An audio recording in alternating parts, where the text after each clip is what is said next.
What do you think the key issues have been top of mind for the voter, the local council voter, in the last 24 or so hours? Some people will say it's housing, is it potholes, is it bins? What do you think?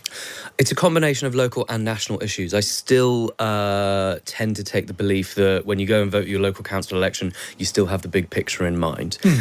Conservatives do have a generally pretty good record at local council level, decent quality administration. But when we've seen them fighting on a battleground of a very high watermark from, I think, 2021, a lot of these seats were last contested. Of course, that was the sort of triumphant Boris by-election, local elections, the Hartlepool by-election era when we were just coming out of the pandemic. So there's a long way to fall, and we've got I suppose, a long amount of disenchantment from the public with seeing one party in office for a very long period of time.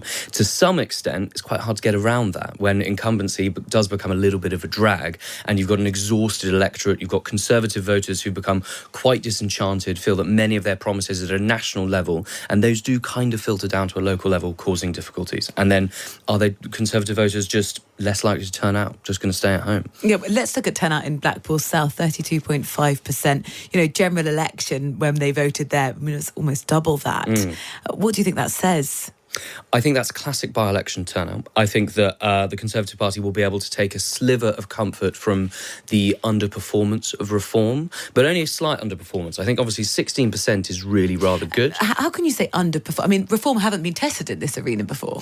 They haven't, but we've seen a couple of by-elections now where they were very hyped up in Wellingborough and didn't quite deliver. The Kingswood by-election in the West Country I thought was most interesting because Reform got 10%, which was exactly the gap between Labour and the Conservatives. So there's definitely some things to chew on. There's definitely going to be a lot of people thinking we need to unite the right narrative here. We need to think who are the voters most likely to come back to the Tories, and those are most likely Reform voters. A lot of research says about 70 to 80% of Reform voters are former Tories. So that will be the people you need to claw back. Fred, Richard Tice, the leader of Reform UK, says there's going to be no deals, no way whatsoever. He's determined to smash the Tories to punish them for their record. So how do they possibly respond to this threat, given what's happened tonight? Indeed, I think Tice has been saying this sort of thing for a while. He has very, very dug in and making this Reform a very anti-Conservative party, rather different to the sort of Brexit party and UKIP forerunners, where it was almost like a revolt on the right with a purpose of restoring the Conservative Party to its true principles. I think that this is going to sharpen the minds of lots of Conservative MPs. They will know that everything is going to be very hard to get lots of voters who've gone Labour or Lib Dems back. Yeah. Very, very hard. And I think lots of those votes are now lost for a long period of time. The question is, where is the base, though, Well, exactly. I mean, if you're not motivating your base, you're not getting anybody. And that's what Conservatives need to look at. They need to listen to their activists. So these are the people who are going to be veering towards reform. They need to look at tax policy, immigration policy, and policy for small businesses to really bring these people back, I think. The threat from reform, Fred, presumably is more acute when you come to a by-election because they can throw resource at it in a way they don't have sort of the architecture to do so for a general election. Yeah, I totally agree. They are so far a by-election party only. We've seen OK performances in by-elections, but still, as I stress, not brilliant, but enough to really scare the Conservative Party. Now, it depends how they're going to fundraise between now and the general election.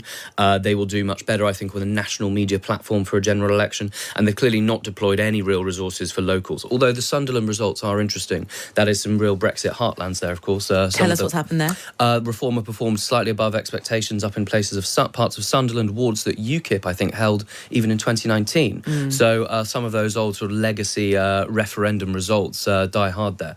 And so maybe we'll see a little bit more of this over the next few hours, days and months. I'm just wondering, Fred, I mean, to what extent Reform UK voters kind of vote with their gut, to borrow a US phrase, and how much of that will survive a proper stress test of Reform UK's plans for example, the health service, which gobbles more of the national cake than anything else. And if you look very closely at what Reform has planned for the health service, people in the north who tend to be iller, who tend to die earlier than people in the south, and who may suffer more from reform, an unrestrained reform plan for the NHS, they've got quite a bit to worry about. I think that's a very fair point. Reform have set out a very, very libertarian domestic political agenda. Many conservative-minded inclined voters might find that quite exciting, but you're totally right that some parts of the country will not.